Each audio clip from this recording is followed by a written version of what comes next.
गाना हमारे एगो वायरल भइल बा, चोरी करके गा देले बा। भैया लोगिन हम हाथ जोड़ के रउआ सबसे निहोरा करतनी, 15 साल से मेहनत करत करत आज जाके एगो गाना हमार वायरल, बहुत साफ सुथरा गाना बा। हेलो हेलो का सोना, सुत गइलू ना सोना, काजल जी काम कइले बानी, केटीएम फिल्म से रिलीज भइल बा।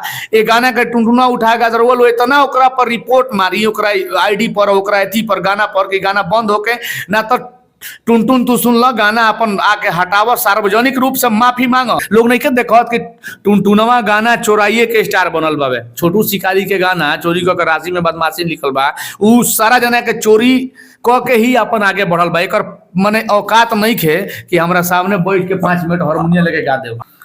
तो बात ई बा कि भोजपुरी के एगो सुपरस्टार हूँ, नाम है उनकर टुनटुन लाल यादव। गाना तो सुन लो कब लोग, राशि में बदमाशी लिखल बा, हथियार से मार के जियान क दे, अहिरे के राज चली, ई कुल गाना सुन लो कब लोग। तो भइल बा ई बात कि उ एगो कलाकार हुन विनय अकेला, बड़ा बढ़िया गावेले। उनकर एगो गाना आयल काल के, ओकर नाम है हेलो हेलो। तो टुनटुन भाई के इतना प्रॉब्लम हो गई जे ओकरा के उठा के गा दिले हन। तो अब वही पर बातचीत करे खातिर सच आपकी न्यूज से हम बानी। नाम पड़ी हमार पिंकू बाबा, राइटर हैं हम, लेकिन आज हम गेस्ट एंकर बनी में, पत्रकार बुझनी। तो हम बैठल बनी वही कलाकार के संगे, वही जौन किया भागा कलाकार के साथ है, जिनकर नाम है विनय अकेला। तो विनय अकेला जी से हम कुछ सवाल करे और वह सब बताएं कि विनय अकेला जी सही बड़े कि टुनटुन लाल यादव सही बड़े। तो विनय जी ये बताई कि गाना उठा के गा दिले बड़े टुनटुन जी, तो गाना उठा के गा दिले बड़े तो का हो गए? का उठाई तो टुनटुनवा के करियर बाबा चोरिये से जैसे हम ही कहनी है कि गाना उठा के गा दिले तो का हो गए? करियर खराब करता नु काहे ना। इतना जीवन के 15 साल 16 साल मेहनत कैले बानी, 15 साल 16 साल मेहनत कैले के बाद से 2 साल गैप हो गई, तबियत खराब हो गई, तो ओकरा बाद से फिर से सोशल मीडिया के जमाना ओकरा ना रह जाना। बड़ा हमार गाना हिट भइल, ये बड़ा गाना हमारे एगो वायरल भइल बा, चोरी करके गा देले बा। या तो हमार सब हम चाहत नहीं कि सार्वजनिक रूप से आके माफी मांगो टुनटुनवा, भैया कहला लगे भेटल तो, आ ना तो हम टुनटुनवा का नाम लिखेम और 4-5 जना कलाकार गल ओकर नाम लिखेम, गांधी मैदान में जाके हम सुसाइड करम, आत्महत्या करम, आ सारा जिम्मेवारी एकरे पर जाई, एकरा पूरा टीम के जे हमार गाना चोराव में बा ओकरा पर जाई। तो और गाना चोरा लल बड़े आ उनकर गाना बात जाई तो सुसाइड काहे कर? अब जब हमार करियरे खराब हो जाई, जब हमार जावना खातिर हम इतना खून पसीना लगा के मेहनत करतनी, पैसा लगावतनी, पागल नियर दिन रात कुत्ता के दासा भइल बाबे, भाग दौड़ करतनी, अगर हमार मेहनते केहू जियान को दी तो हम जी के का करम?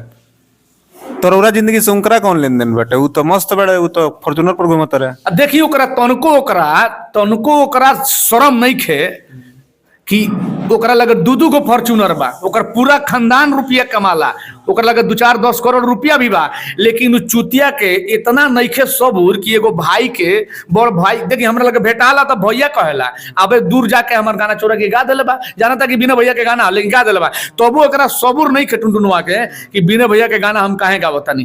तो हम ही पूछे के चाहतनी कि अगर टुनटुन जी गाना उठा के गा देले आ बिना अकेला मान ली सुसाइड कर ले, मर गइले, तो उसे का हो जाई?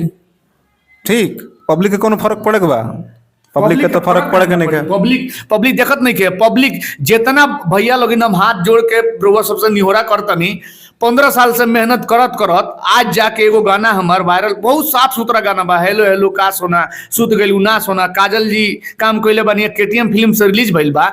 ए गाना के टुनटुना उठा के रउआ लोग इतना ओकरा पर रिपोर्ट मारी, ओकरा आईडी पर, ओकरा एथी पर, गाना पर कि गाना बंद होके ना तो टुनटुन तू सुन ल गाना अपन आके हटाव, सार्वजनिक रूप से माफी मांग, आ ना तो हम का करम, या तो FIR तो जौन करे के बाद तो करबे करम, आ ना तो तहार पूरा अगर जौना जितना जना तू चोरा के गाओ तो सारा जना के नाम लिखम, आत्महत्या करके मर जाम। बाकी प्रशासन तार लोग के सजाए दी, हमार भगवान रूपी पब्लिक बावे, पब्लिक तार लोग सजाए दी। अच्छा रोरा कहत नहीं कि प्रशासन सजाए दी?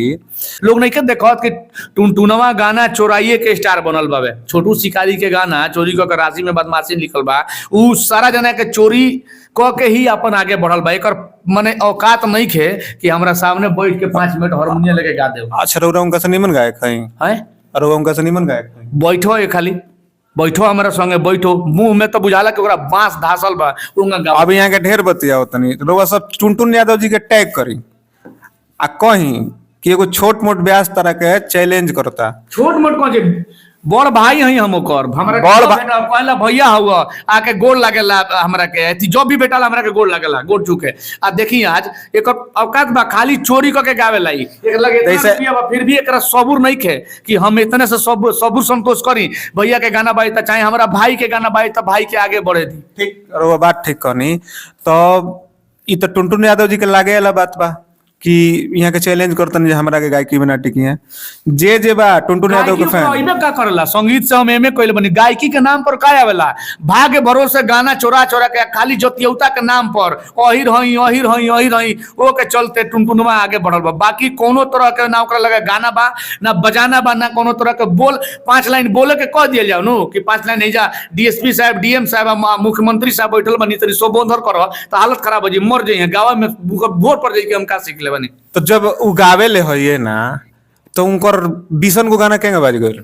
चोरी क के जतियौता के वजह से सहानुभूति मिलल जादव लोग के। ई रउआ जातिवादी बात बताओ तनी जादव भाई। अच्छा और ही लोग काहे नहीं थी करत, जादव के नाम पर धमकी दे के 18% %, सुनल के बाद तो सोचत रहे कि हमारे जाति के लोग ज्यादा बा, हम चोरी करम तो। अच्छा ऐसा बात थोड़ी बात, तोहरे जाति के लोग हमार खास दोस्त बावे। एथी में जौन गाना रिलीज भइल बावे टुनटुन यादव जी, उहो के यादव जी हई। जब तू जात भाई के नहीं कहत केकर बाड़ा तू, विकास यादव जी म्यूजिक बनल बनी उहो के यादव जी हई। बहुत यादव ऐसा बाड़े कि दोस्ती खातिर जान दे दी है, लेकिन ई खाली देखी जादव लोग से कोनो मतलब नहीं के।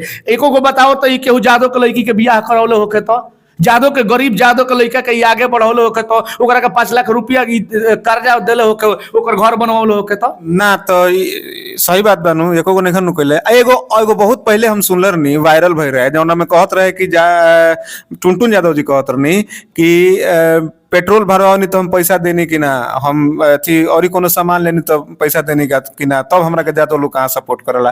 तो टुनटुन यादव जी तो कहते हैं हमरा के जादव लोग सपोर्टे ना करला, और औरा के कहते हैं सपोर्ट करला।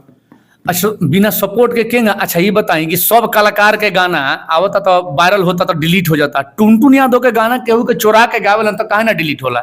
वह सवाल हम पूछत नहीं रउरा से कि जब टुनटुन यादव जी के लोग सपोर्ट करला यादव लोग, तो और ये बहुत यादव सिंगर बड़े उ काहे ने कन हिट हो जात? तो ई लोग ओकरा के बढ़े देता, ई लोग ओकरा के बढ़े देता। अच्छा ई लोग ज्यादा लोग के समझे के चाहिए जी, हम जतियौता नहीं के फैलावत भैया, लेकिन ई जतियौता क के ही आगे बढ़न। टुनटुन जतियौता क के आगे बढ़न।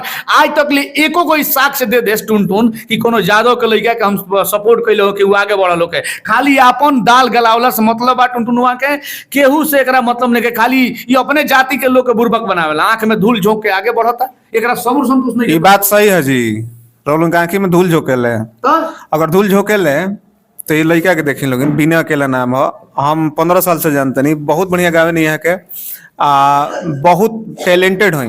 एगो गाना आइल बा यहाँ के, गाना के बोल बा हेलो हेलो, केटीएम फिल्म्स पर बाटे। और अगर लागत था कि मैंने बकलोली छोड़ कर वो लोग के एगो बढ़िया कलाकार पे सपोर्ट करे के चाहिए, तो वो लोग गाना के जरूर सुनी लोगिन, अगर के शेयर कर लोगिन, इतना कर लोगिन। यहाँ के कौन है कि टुनटुन यादव के गाना पर रिपोर्ट मारे लोगिन, लेकिन हम ही ना कहम, हम ही कहम जे टुनटुन यादव के गाना जौन बात तौन बा, एक कलाकार के रूरा इतना शेयर करी कि अगला के लौके की टैलेंट का होला। एगो टैलेंट के, एगो बिना टैलेंट के आगे मरे मत दी लोगिन। और उनसे यह हमारा उम्मीद बा, यह आशा बा। ऐसे कि भोजपुरी के इतना बढ़नी एगो अभिशाप बनू, पिछला 15 साल में जौन भी कलाकार आगे बढ़े के कोशिश कैले बा ओकरा के दबा दिहल गइल बा, नाम हम ना धरेब। लेकिन एजा एगो लोग जे ही आगे बढ़ जाता वो अपने के बपौती बुझ लेता जे हम भोजपुरी के अब भगवान हई, आ हमरा आगे जे आई ओकरा के मार देम। तो ई कुली रौरा लोगिन चाहेम तो बंद हो जाई, रौरा लोगिन सीधे बाइकाट कल शुरू कर लोगिन, केहू के गाना केहू उठा के गावता तो ओकरा के बाइकाट करी लोगिन आ ओकरा खिलाफ बोली लोगिन, तबे जाके भोजपुरी में आगे कलाकार आई हैं, नीमन कलाकार आई हैं। न तो सुसाइड तो होकबे करी, केहू सुसाइड से मरी, केहू हार्ट अटैक से मरी, केहू कोनो और बीमारी से मरी। ऐसे कि खर्चा लागेला सबका पेट बा। एक आदमी चाहता जो हम पेट भर ली, आ इतना भर ली जो हमार पेट फूल के भड़क जाओ।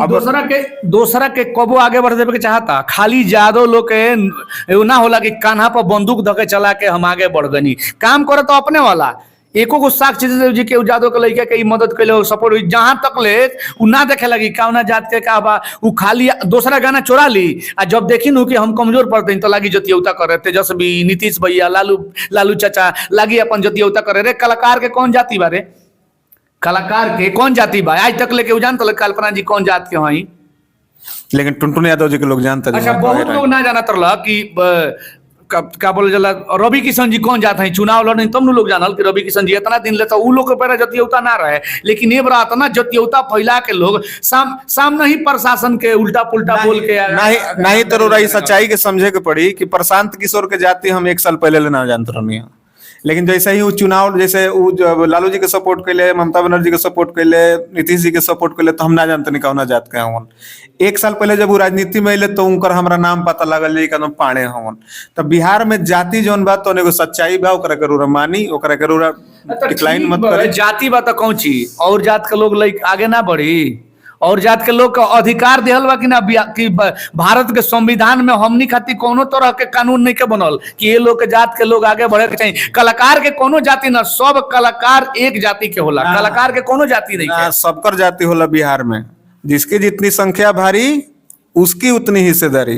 तो अपना जात के को परसेंटेज बा 1% 1.5% 2% ओकरा हिसाब से गाना गाई ऐसा थोड़ी बाबे जतियौता तो आज तक हम हमार कोनो गाना के दिखाओ तो जतियौता गइले हो कि हम तरौरा जात के जनसंख्या कम होई लिख ली विनय अकेला यादव का जी ओकरा बाद हिलाई ऐसा कोनो बात नहीं के जे भी हमरा के देखत हवे हम हाथ जोड़ कर वो लोग से रिक्वेस्ट करता नहीं कि बहुत मेहनत कैले बने भैया अपना जीवन में गाना खातिर बहुत मेहनत कैले के बाद ये गाना हमार वायरल भइल बा वो लोग को प्यार मिला था तो वो लोग हमार पोस्टर और लिंक लगा के शेयर करी ताकि दुनिया के बुझाओ कि ओरिजिनल गाना विनय अकेला का हवे चोर टुनटुन यादव के ना टुनटुनमा चोरी करके गौले बाबे। चलिए ठीक बात तो एक बार से इतना बात बताओ नहीं जाए पब्लिक के गाना सुना दी गाना बाबे हेलो हेलो का सोना सूत गईलू ना सोना हेलो हेलो का सोना सूत गईलू ना सोना कि तहरा बिना नींद आवे ना हो हेलो हेलो का सोना अरे सूत गईला ना सोना हेलो हेलो का सोना सूत गईला ना सोना कि तहरा बिना कुछ भावे ना हो। शिल्पी राज जी गौले बनी और विकास यादव जी के म्यूजिक हो माहौल के तनिक हल्का कर जाओ ये बताई कि अबे टुनटुन यादव जी रोल फोन करी ठीक बा आप फोन करके कहीं कि विनय भाई गलती हो गई जी तो का करम सार्वजनिक कहीं आके वहाँ के अगर फोन करम हमरा के तो हम हर जगह से डिलीट करवा देम अपन गाना हटा ली वहाँ के हम माफ कर देम कोनो दिक्कत नहीं के। चलिए टुनटुन जी के नियम बानू बड़ भाई के एगो फर्ज होला कि छोट भाई अगर हाथ जोड़ के माफी मांगता बड़ भाई से तो ओकरा के माफ कर देवे के चाहिए।